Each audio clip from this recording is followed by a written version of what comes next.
O cheiro azedo de diesel misturava-se ao frio cortante de um amanhecer na serra. Enquanto João Pereira, de 11 anos, estava no apertado galpão de manutenção atrás do Hospital Municipal de Serra Azul. Seu corpo magro tremia sob uma blusa de lã puída, herança de alguém, e uns 3 números maior que cobria seus pulsos. Lá fora, o vento uivava pela serra, trazendo o cheiro de terra molhada e a promessa de mais chuva. As paredes de metal surrado do galpão tremiam com uma rajada de vento, soltando flocos de ferrugem que caíam como neve acobreada. No centro da sala, o velho gerador de emergência, imenso e silencioso, parecia um coração morto. Sua carcaça verde-oliva, arranhada e gasta por décadas de serviço, não refletia nada das luzes fluorescentes que piscavam fracamente no teto. João ouvia o pânico no corredor ao lado. Passos rápidos, sussurros urgentes, o ranger de sapatos com sola de borracha no linóleo. Enfermeiras de uniformes azul claros corriam de um lado para o outro, seus rostos tensos de preocupação, murmurando sobre respiradores falhando e recém-nascidos em perigo. A energia principal havia caído há 3 horas, quando a tempestade derrubou as linhas de transmissão. O gerador reserva funcionou por 40 minutos antes de engasgar e silenciar, resistindo a todas as tentativas de ressuscitá-lo. Mais 4 especialistas se recusaram a vir com este tempo, disse uma administradora de voz esganiçada da porta, segurando sua prancheta contra o peito como um escudo. As estradas estão intransitáveis. O pessoal de Belo Horizonte disse que pode levar até de manhã para alguém chegar aqui. Perto dali, o Sr. Martins, engenheiro-chefe do hospital, um homem de ombros largos com uma barba ruiva e espessa e mãos calejadas, cruzou os braços com desdém visível. O cheiro de cigarro impregnava sua jaqueta de lona pesada. Não tem jeito, rosnou ele para a nervosa administradora. O módulo de controle inteiro está queimado. Já chamamos os especialistas de BH. Esse menino não devia estar aqui. Suas últimas palavras caíram pesadas, cada uma cravando em João como um prego. O menino viera com sua mãe, Helena, que trabalhava no turno da noite limpando os corredores do hospital. Quando ouviu a conversa sobre a falha do gerador, ele escapuliu da sala dos funcionários, onde costumava esperar com seus livros. João engoliu em seco, sentindo o peso do desprezo de Martins. As pontas de seus dedos tocaram a carcaça oleosa do gerador, sentindo o frio penetrar em sua pele. O metal ainda guardava a memória do calor, como um corpo que não estava morto há muito tempo. O painel de controle piscou fracamente, e o silêncio da máquina pressionava seus tímpanos como uma ameaça física. Em algum lugar no prédio, a vida de pacientes se equilibrava no fio da navalha de uma máquina morta que ninguém conseguia reanimar. Eu quero tentar, disse João, sua voz falhando, mas resoluta no silêncio do galpão. Um silêncio se fez. A caneta da administradora parou no meio de uma anotação. Uma enfermeira na porta trocou olhares com um auxiliar. Alguns zombaram, e o senhor Martin soltou uma risada baixa, balançando a cabeça em descrença. Escuta, garoto, disse Martins, não de forma rude, mas com o cansaço de um homem que já viu falhas demais. Isso não é um carrinho de brinquedo ou um radinho de pilha. A vida de pessoas depende deste equipamento. Precisamos de profissionais. João olhou para ele, depois para o círculo de adultos, seus rostos uma mistura de pena e impaciência. O peso da dúvida deles era familiar. Ele o carregara pelos corredores da escola e pelas ruas da cidade a vida inteira. O filho da faxineira. O menino quieto e estranho, que colecionava coisas quebradas. Eu conheço este modelo, disse João, seu sotaque mineiro engrossando com a emoção. O Thornhill TD 650. Eu li o manual, inteiro. A administradora ergueu uma sobrancelha. Você leu o manual? Por que você... Ele está sempre na sala dos funcionários com esses livros técnicos, interrompeu Dona Lourdes, uma enfermeira noturna mais velha que acabara de aparecer na porta. Seu cabelo prateado estava preso num coque severo, mas seus olhos tinham um calor gentil quando pousaram em João. Eu já ouvi com eles toda noite que a mãe dele trabalha. O Sr. Martins bufou. Ler sobre uma coisa não significa que você pode consertá-la, menino. João deu um passo à frente, deixando uma pequena pegada na poeira que cobria o chão. Ele conhecia cada parafuso e fio daquele gerador. Havia estudado seus manuais em segredo, movido por um fascínio que ninguém entendia. Quando o antigo zelador jogou fora os velhos guias de serviço, durante a limpeza do depósito no ano passado, João os resgatou do lixo, levando-os para casa como tesouros. O ar parecia denso de incredulidade, mas algo no peito de João se acendeu. Algo mais forte que o medo. Ele pensou em sua mãe, trabalhando a noite inteira para sustentá-los, nos pacientes deitados em quartos escuros, nos médicos tentando trabalhar com luzes de emergência. Por favor, disse ele olhando diretamente para o Sr. Martins. Só me deixe ver o que todo mundo não viu. O senhor. Martins abriu a boca para objetar novamente, mas Dona Lourdes deu um passo à frente, seus sapatos confortáveis batendo no chão de cimento. Que mal pode fazer, Martins? Estamos esperando ajuda de qualquer maneira. Um silêncio tenso se estendeu entre eles.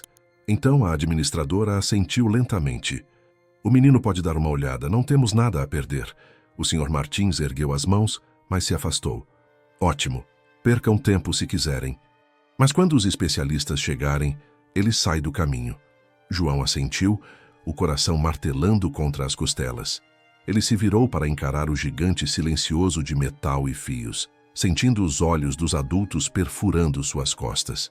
O gerador esperava, indiferente ao seu medo ou à dúvida deles. Ele pousou sua mão pequena na lateral fria do gerador, sentindo seu poder adormecido sob a palma. O momento se esticou, grávido de possibilidade e medo. Então, com dedos firmes, ele começou a soltar o painel de acesso principal, pronto para espiar o coração silencioso da máquina. João crescera numa casa úmida de pedra, nos arredores de Serra Azul, onde o vento da serra nunca parava de zumbir pelas frestas das paredes.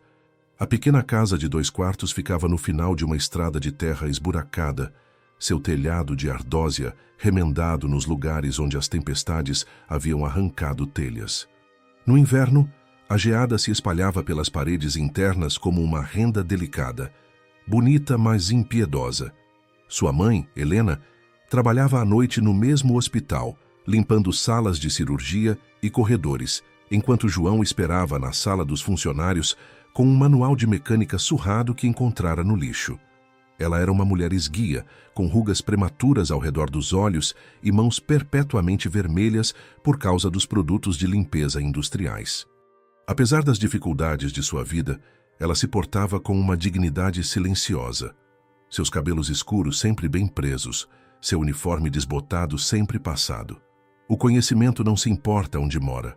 Ela lhe dizia nas noites em que as provocações das outras crianças o seguiam até em casa. Sua voz, suave com o sotaque musical da serra, ficava sempre mais firme quando ela tentava ser corajosa por ele. Ele cresce onde houver espaço.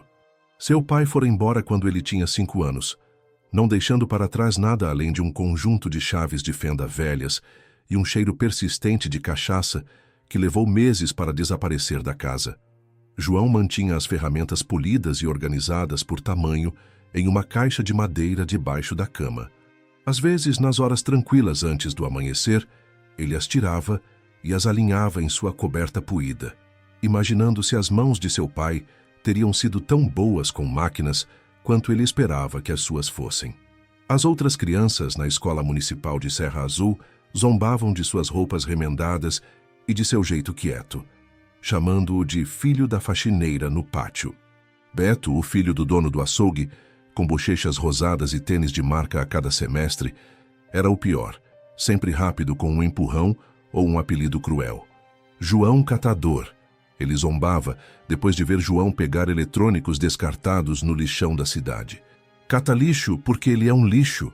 No entanto, quando João estava sozinho com as coisas quebradas que resgatava, rádios antigos, despertadores descartados, uma televisão de tubo com a tela trincada, o mundo desaparecia. Ele se sentia vivo quando desmontava suas carcaças e traçava seus circuitos à luz de velas, economizando na conta de luz. Seus dedos, ágeis e intuitivos, conseguiam extrair segredos de fios e resistores. Ele conseguia ouvir a linguagem das máquinas, os cliques e gemidos sutis que revelavam suas doenças. Em seu 10º aniversário, ele consertou a máquina de lavar de Dona Cida, uma Brastemp temperamental que havia derrotado até o técnico que vinha da cidade vizinha.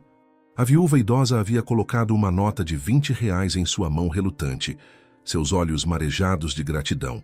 "Você tem um dom", ela disse, o cheiro de lavanda e naftalina a envolvendo como uma nuvem. "Não deixe ninguém te dizer o contrário." Naquela noite, ele escondeu o dinheiro no compartimento secreto que havia construído em sua mesinha de cabeceira, guardando-o para um multímetro de verdade, do tipo que vira no catálogo de equipamentos na biblioteca da escola. A única pessoa no hospital que acreditava nele era Dona Lourdes, a enfermeira noturna mais velha que conhecia sua mãe desde que Helena era menina. Viúva com filhos adultos espalhados pelo Brasil, ela tratava João com a indulgência de uma avó, dando-lhe pães de queijo e manuais técnicos acidentalmente deixados para trás pela equipe de manutenção. "Você tem mãos de ouro, João", ela sussurrava, colocando uma broa de fubá quentinha embrulhada em um guardanapo em sua mochila. "Um dia, você vai provar isso a todos eles." Essas palavras o sustentaram durante invernos frios e prateleiras vazias, durante noites em que o jantar não passava de uma sopa rala e pão amanhecido. Elas se tornaram um mantra silencioso nas manhãs em que ele acordava e encontrava sua mãe dormindo na mesa da cozinha, ainda de uniforme, exausta demais para chegar à cama. Seu professor, o professor Silva, também notara a aptidão de João. O ríspido professor de matemática o pegou desmontando uma calculadora velha durante o recreio, dispondo meticulosamente seus componentes em uma folha de papel quadriculado. "Poucos garotos da sua idade entenderiam o que estão vendo", dissera o professor Silva, coçando seu bigode grisalho pensativamente. Em vez de confiscar as peças, ele emprestou a João um livro sobre eletrônica básica. "Devolva quando terminar", disse ele rispidamente, "e se alguém perguntar, não pegou de mim." João devorou o livro em 3 dias, preenchendo as margens com notas cuidadosas. Quando o devolveu, o professor Silva assentiu com aprovação e lhe passou outro, desta vez sobre os princípios da corrente alternada. Nas noites tranquilas em que sua mãe trabalhava, João se sentava na mesa da cozinha marcada e desenhava diagramas intrincados de circuitos e sistemas, imaginando máquinas mais complexas do que qualquer uma que já tivesse encontrado. Ele sonhava com geradores e turbinas, com usinas de energia e redes elétricas. A luz do abajur refletia em seu cabelo escuro enquanto ele se debruçava sobre seus papéis, seus ombros estreitos curvados em concentração.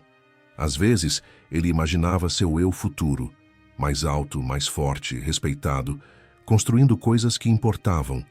Nesses devaneios, Beto e as outras crianças que zombavam dele ficariam admirados com suas criações. Sua mãe nunca mais teria que esfregar outro chão. A casa dele seria quente no inverno, sem frestas para o vento assobiar. Mas enquanto estava no galpão do hospital agora, olhando para o gerador sem vida que mantinha vidas em equilíbrio, até a fé de Dona Lourdes e o respeito relutante do professor Silva pareciam distantes. A máquina diante dele era maior e mais complexa do que qualquer coisa que ele já havia enfrentado. Sua massa silenciosa parecia zombar de sua presunção. Ainda assim, ele não conseguia esquecer as palavras de Dona Lourdes, ou a convicção de que ele estava destinado a consertar o que os outros abandonavam. Era a única certeza em um mundo que lhe dera poucos motivos para ter confiança. Quando ele tocava em coisas quebradas, podia sentir seu potencial zumbindo sob as pontas dos dedos, esperando para ser restaurado. O olhar cético de Martins queimava suas costas enquanto João se ajoelhava diante do gerador. O chão frio de cimento penetrava em seu jeans surrado, mas ele mal notou. Sua mente já mergulhava no quebra-cabeça à sua frente, catalogando sintomas, considerando causas, mapeando a anatomia da máquina em sua mente. "Você tem 20 minutos", disse Martins, verificando o relógio com um cuidado exagerado. "Depois abrimos espaço para os verdadeiros engenheiros." João assentiu sem se virar. 20 minutos não era muito, mas era alguma coisa. Ele alcançou o primeiro painel de acesso, seus batimentos cardíacos se acalmando enquanto seus dedos se conectavam com o metal. A calma familiar da concentração se assentou sobre ele como um manto. Atrás dele, Dona Lourdes observava com esperança silenciosa, suas mãos artríticas entrelaçadas no peito. A administradora batia a caneta em sua prancheta, o ceticismo lutando com o desespero em seu rosto. No corredor ao lado, um médico passou apressado com uma lanterna presa entre os dentes. João respirou fundo. O cheiro de óleo e metal encheu seus pulmões. Familiar, reconfortante. Ele estava onde precisava estar. Seus dedos se fecharam em torno do primeiro parafuso e ele começou. Sob a lâmpada de emergência amarela que projetava longas sombras pelo galpão de manutenção, João começou sua inspeção. A lâmpada balançava levemente com a corrente de ar, fazendo as sombras dançarem assustadoramente pelo chão. Lá afora, o vento havia aumentado, jogando granizo contra as paredes de metal corrugado, com um som de cascalho sendo atirado. Ele traçou cada conduíte com dedos cuidadosos, seus movimentos metódicos, apesar da pressão do tempo. O gerador era um Thornhill TD 650, um modelo mais antigo, mas confiável quando bem mantido. Sua presença imponente dominava o pequeno espaço, metal preto e verde-oliva, escondendo a maquinaria complexa em seu interior.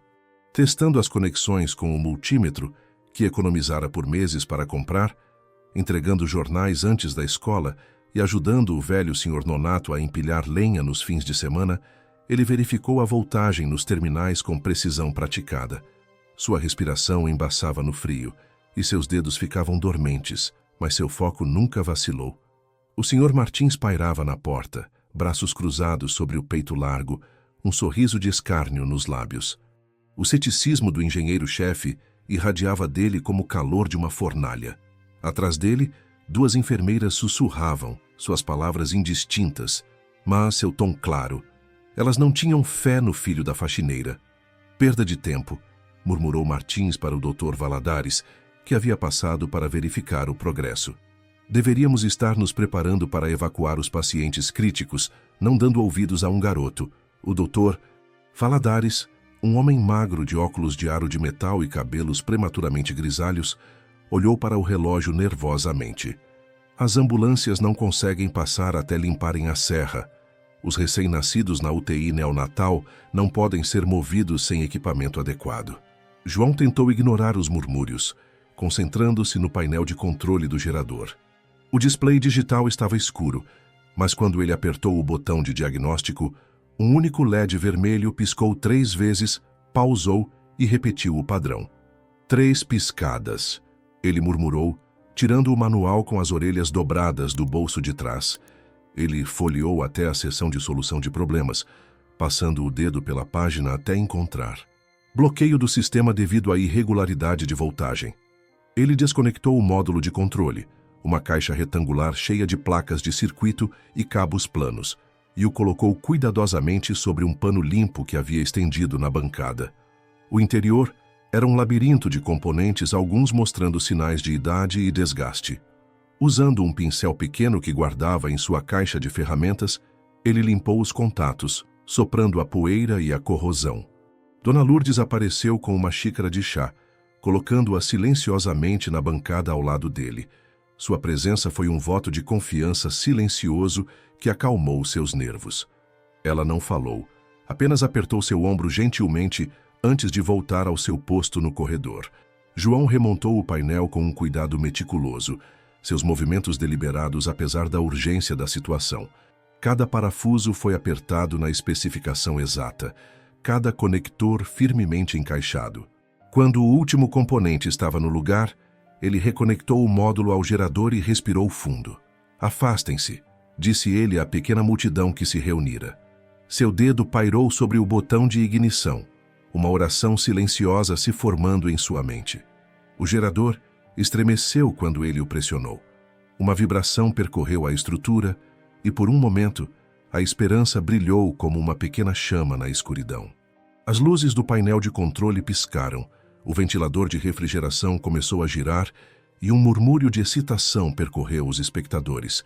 Então, com uma tosse pesada que pareceu quase humana em sua derrota, o motor morreu novamente. As luzes se apagaram. O silêncio voltou a preencher o vazio. O peito de João se apertou com a decepção. Ele olhou para o relógio fluorescente na parede. 4h12 da manhã. A tempestade ainda rugia lá fora, a estrada para Belo Horizonte ainda intransitável. A vida dos pacientes se esvaía minuto a minuto, enquanto a energia reserva das baterias diminuía. O Sr. Martins deu um passo à frente, seu rosto uma mistura de simpatia e justificação. Você tentou, garoto. Agora deixe os profissionais cuidarem disso quando chegarem. Um tremor de desespero percorreu o corpo de João. Talvez ele fosse apenas um menino brincando de ser mecânico. Talvez Martins estivesse certo. Alguns problemas eram grandes demais para mãos talentosas e determinação. O pensamento era um peso frio em seu estômago, mais pesado que a fome, mais afiado que as provocações dos valentões da escola. A administradora suspirou pesadamente. Precisamos priorizar quais alas recebem a energia reserva restante. Dr. Valadares, você pode... Esperem, interrompeu João, sua voz baixa, mas clara no silêncio da decepção. Algo o incomodava. Um detalhe um pouco além de seu alcance consciente. Me deem mais alguns minutos. A administradora abriu a boca para recusar, mas Dona Lourdes se adiantou. Deixe-o tentar. O que temos a perder? Relutantemente, a administradora assentiu, embora o Sr. Martins revirasse os olhos dramaticamente. João fechou os olhos e ouviu. No hospital, ele aprendera. As máquinas falavam se você soubesse como ouvi-las. Além dos murmúrios dos adultos e do uivo do vento, ele se concentrou no próprio gerador. No silêncio, ele captou algo. Uma ressonância aguda sob a carcaça, fraca demais para a maioria dos ouvidos detectar. Era como um fio esticado, vibrando na beira do silêncio. Seus olhos se abriram de repente. Tem algo mais fundo, ele sussurrou. Seu olhar encontrou o de Dona Lourdes e ele viu compreensão em seu rosto enrugado. Um detalhe que ninguém mais havia notado, porque ninguém mais havia realmente escutado. O circuito de ignição primário está respondendo, explicou ele mais para si mesmo do que para os outros. Mas há uma falha secundária impedindo o engate completo. O Sr. Martins bufou. Agora ele acha que é um especialista. Mas João já estava se movendo, tirando uma pequena lanterna do bolso. Ele direcionou seu feixe para a fresta entre a carcaça principal e o sistema de injeção de combustível. Algo brilhou de volta para ele. Um minúsculo fragmento de metal preso onde não deveria estar. Há detritos na linha de combustível, anunciou ele, provavelmente de quando o sistema foi revisado pela última vez. Martins se aproximou, o ceticismo dando lugar a uma curiosidade relutante. Isso é impossível. O sistema de combustível foi limpo no mês passado durante a manutenção de rotina. Pode ser, respondeu João. Mas tem alguma coisa aí agora. Escutem. Ele fez sinal de silêncio, depois bateu na linha de combustível com o cabo de uma chave de fenda. Um leve ruído metálico confirmou sua suspeita.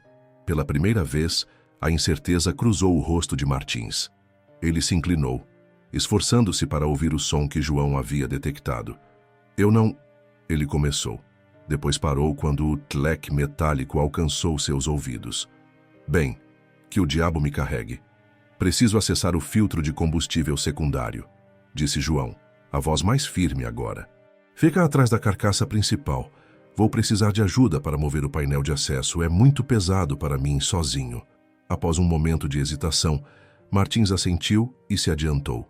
Juntos, eles removeram a pesada placa de metal que protegia as entranhas do gerador. O cheiro de diesel ficou mais forte, misturando-se com o odor de metal quente e componentes elétricos. Quando o painel saiu, revelando o labirinto de tubos e fios lá dentro, João sentiu uma onda de confiança. O caminho a seguir estava mais claro agora. Não se tratava mais apenas de provar a si mesmo. Tratava-se de salvar vidas que estavam em jogo enquanto a tempestade continuava. Me passe a chave de soquete, disse ele a Martins, apontando para sua caixa de ferramentas na bancada. E preciso de algo para aparar o combustível quando eu abrir a carcaça do filtro. Para sua surpresa, Martins obedeceu sem discutir, passando-lhe a ferramenta e encontrando rapidamente um recipiente de líquido de arrefecimento vazio que serviria para o propósito. Seus olhos se encontraram brevemente, o respeito profissional começando a substituir a condescendência no olhar do homem mais velho. João posicionou o recipiente e começou a soltar a carcaça do filtro. Suas mãos estavam firmes, apesar do que estava em jogo. Na luz fraca da lâmpada de emergência, o suor brilhava em sua testa, mas seu foco nunca vacilou. Quase lá, murmurou ele, enquanto a carcaça começava a girar mais livremente. Só mais um pouco. As horas se transformaram em um único trecho de tensão enquanto João trabalhava. O galpão de manutenção ficara lotado, depois vazio, depois lotado novamente, à medida que a equipe do hospital ia e vinha, a esperança e o desespero se alternando como marés. Durante todo o tempo, João não parou para comer ou aquecer as mãos no pequeno aquecedor elétrico que alguém trouxera. Seu mundo se estreitara ao gerador e seus segredos. A carcaça do filtro revelara o primeiro problema. Um fragmento de metal que de alguma forma entrara no sistema, bloqueando o fluxo de combustível. Mas removê-lo não resolveu o problema por completo. O gerador funcionou por 6 minutos antes de morrer novamente, desta vez com um som diferente. Um gemido sofrido que sugeria uma falha elétrica em vez de mecânica. Não adianta, disse o Dr. Valadares, esfregando os olhos vermelhos. Precisamos nos preparar para o pior. As baterias de reserva para os sistemas críticos falharão em 2 horas. Lá fora, a tempestade não dava sinais de diminuir. Pelo contrário, havia se intensificado, com relatos de rádio sobre árvores caídas bloqueando a estrada e a chuva acumulando-se em poças profundas demais para veículos comuns navegarem. Os prometidos especialistas de Belo Horizonte ainda estavam a horas de distância, sua jornada retardada pelas condições perigosas. A mãe de João, Helena, chegou durante a troca de turno e colocou uma xícara de chá em sua mão. Seu rosto estava tenso de preocupação, olheiras escuras sob os olhos a fazendo parecer mais velha que seus 36 anos. Venha para casa, ela implorou, sua voz quase inaudível sobre o uivo do vento. Você já fez o suficiente. Deixe os profissionais cuidarem disso quando chegarem. Mas João balançou a cabeça, incapaz de abandonar a tarefa que se tornara mais do que um desafio. Tornara-se uma missão.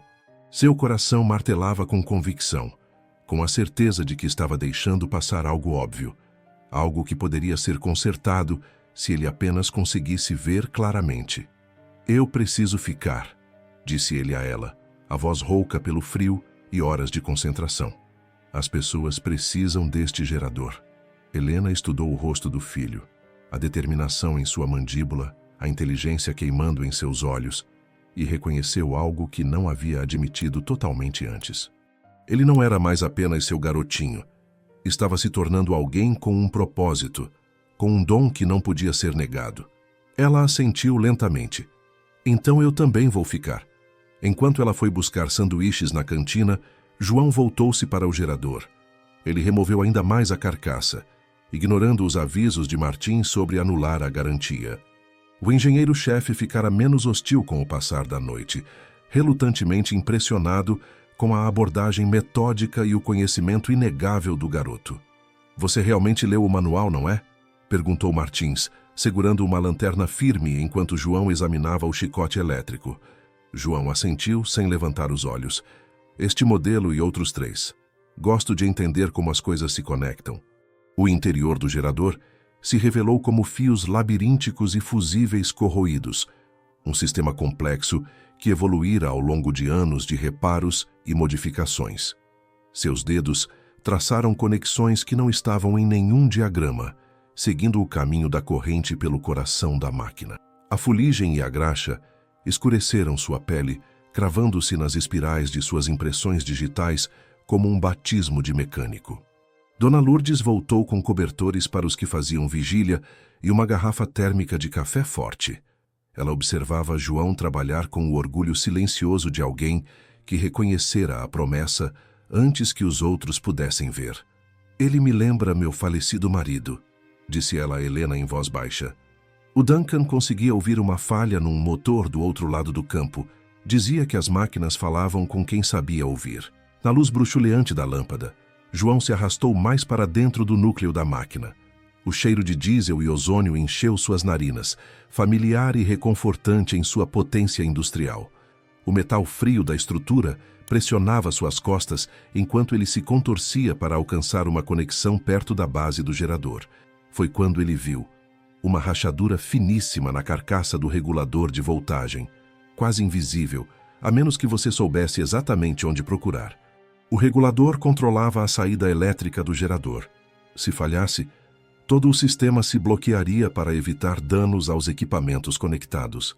Ele exalou, uma nuvem de alívio e exaustão visível no ar frio. Era isso. A fratura esquecida que ninguém mais havia considerado, escondida sob camadas de complexidade. Achei, ele chamou, sua voz ecoando estranhamente de dentro das profundezas da máquina. O regulador de voltagem está trincado.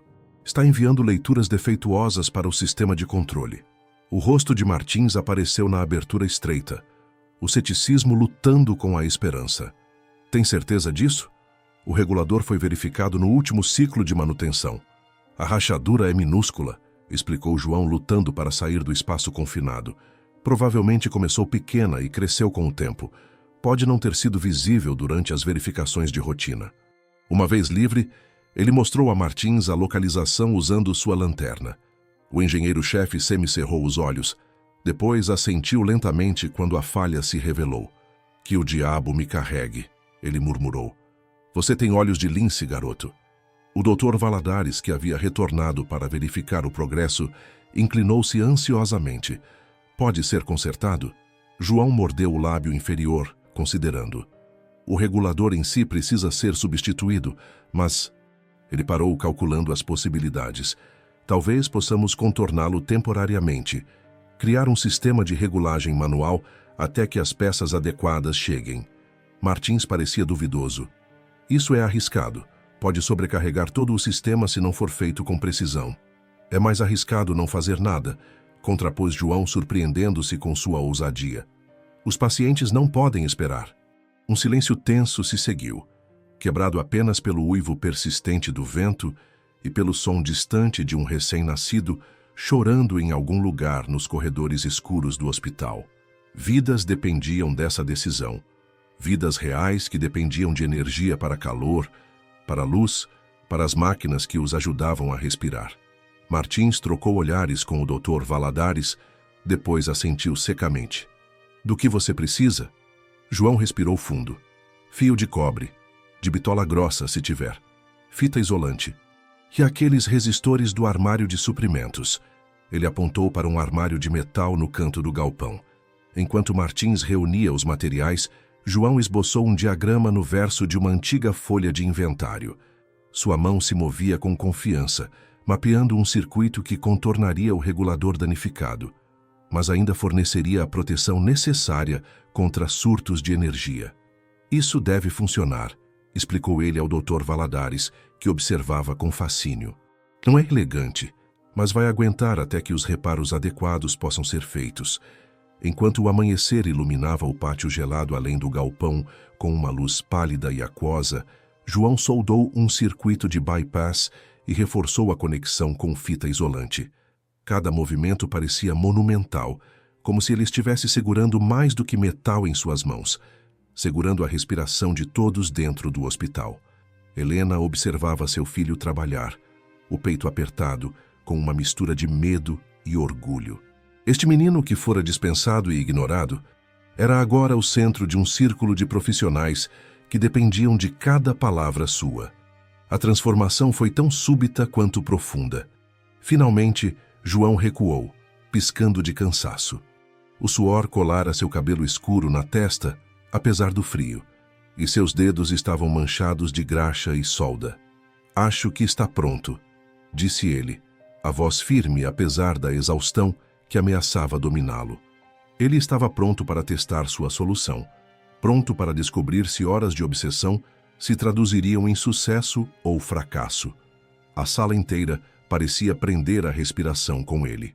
A primeira luz do dia filtrou-se pela única janela suja do galpão, projetando longos retângulos de ouro pálido no chão de cimento. Lá fora, a tempestade começara a diminuir.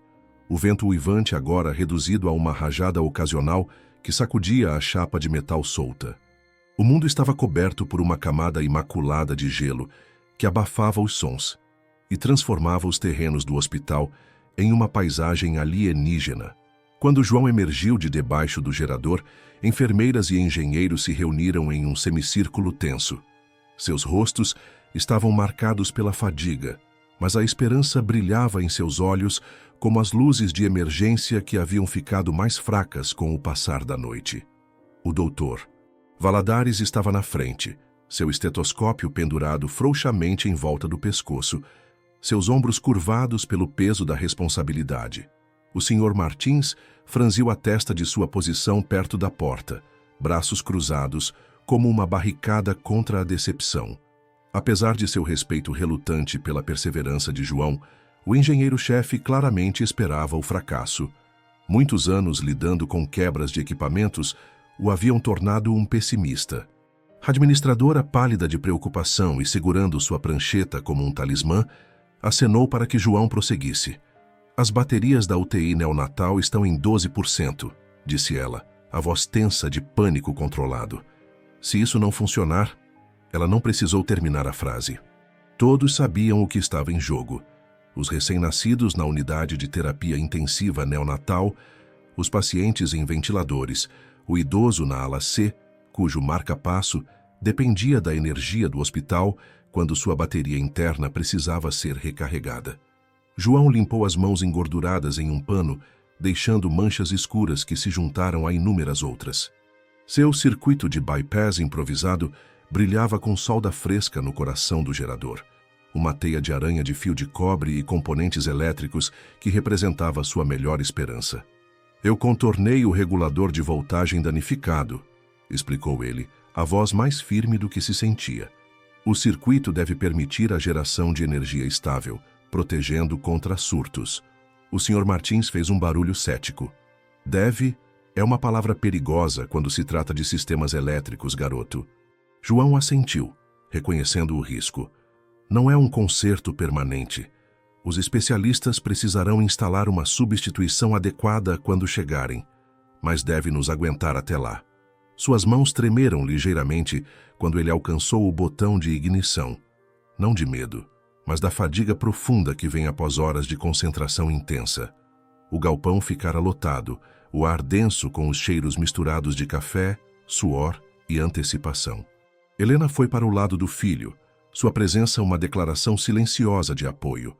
Dona Lourdes juntou-se a ela, as duas mulheres formando um flanco protetor ao redor do menino que trabalhara durante a noite, enquanto os especialistas declaravam a situação sem esperança.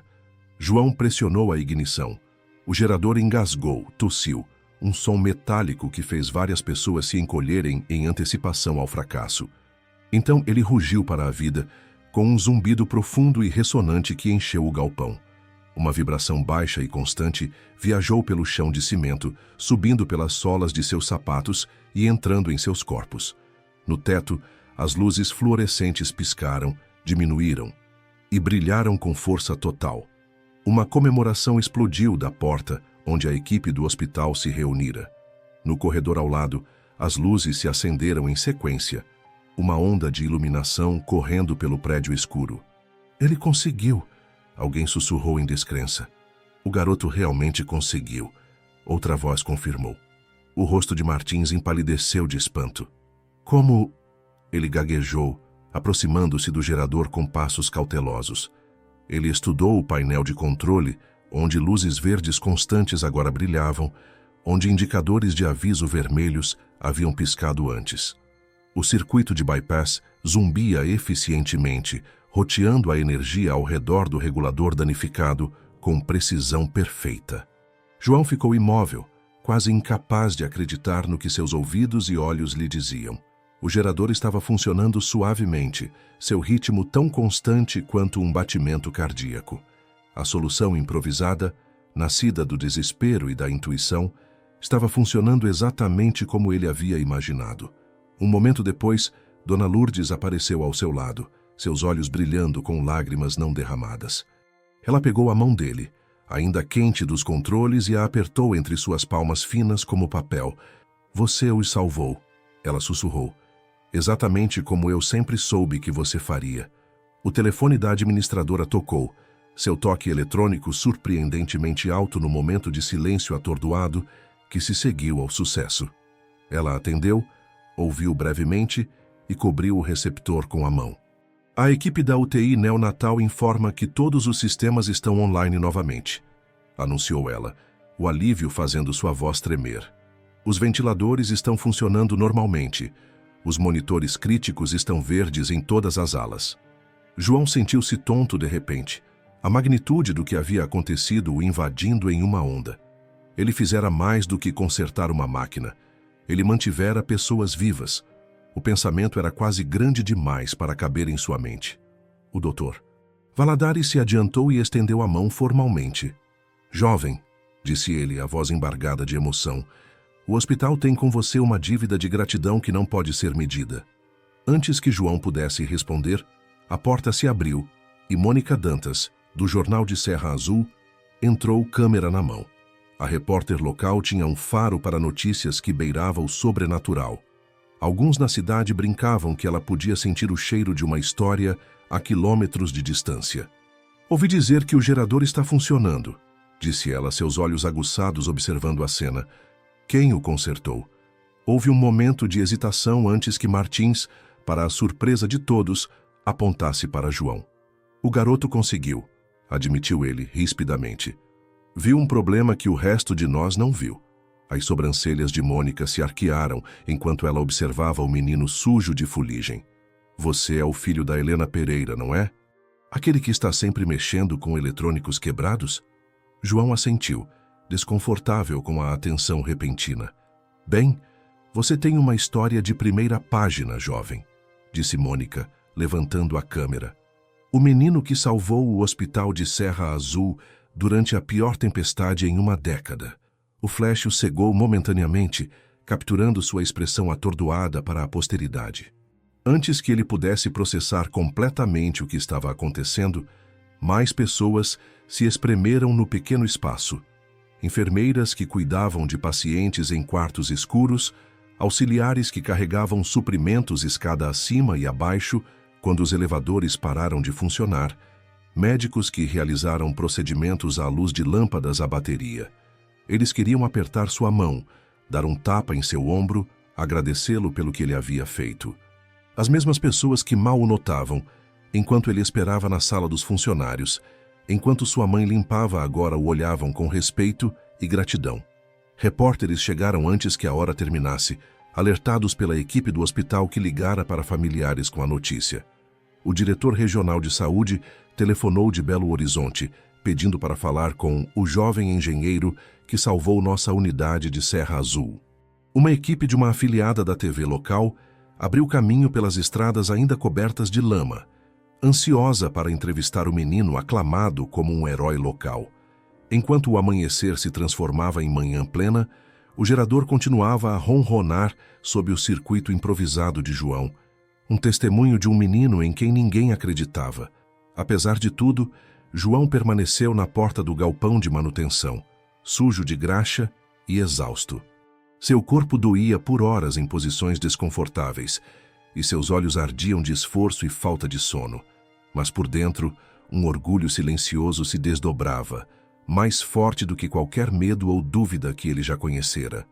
Você deveria descansar um pouco, disse Helena, o braço em volta de seus ombros magros.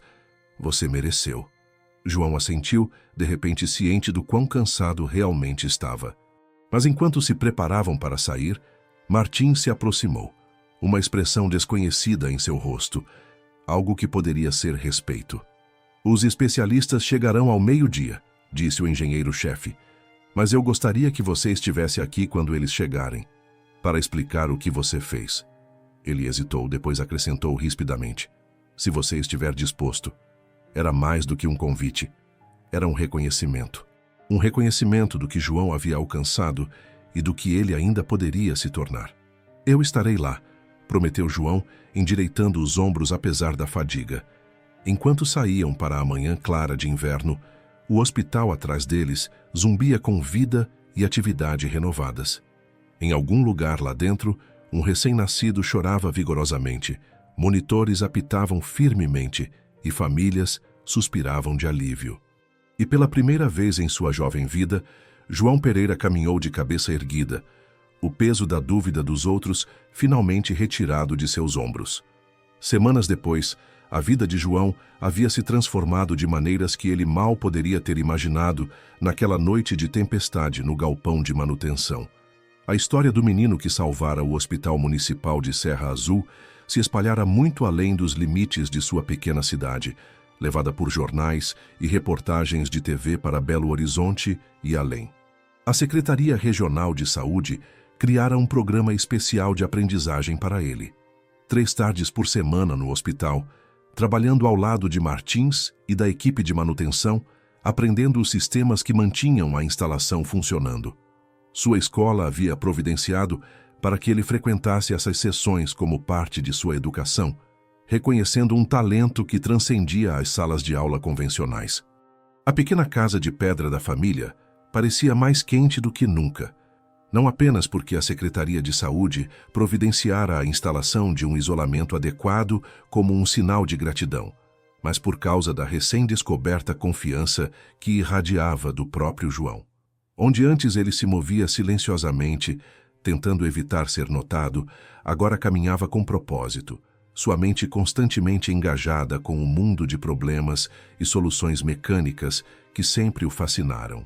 A Helena fora oferecido um programa de treinamento para auxiliar de enfermagem, um caminho para longe do trabalho de limpeza que desgastara seu corpo ao longo dos anos. À noite, mãe e filho muitas vezes se sentavam à mesa da cozinha, cabeças curvadas sobre os livros didáticos, ela estudando anatomia e procedimentos médicos básicos, ele absorvendo princípios de engenharia com uma fome que parecia insaciável. Os moradores de Serra Azul o paravam na rua para apertar sua mão. O senhor, Nonato, para quem ele empilhara lenha por trocados, agora pedia seu conselho sobre a caldeira temperamental de sua loja. Dona Cida trouxe seu rádio quando desenvolveu uma estática persistente, observando com admiração indisfarçada, enquanto seus dedos ágeis o traziam de volta a uma recepção clara.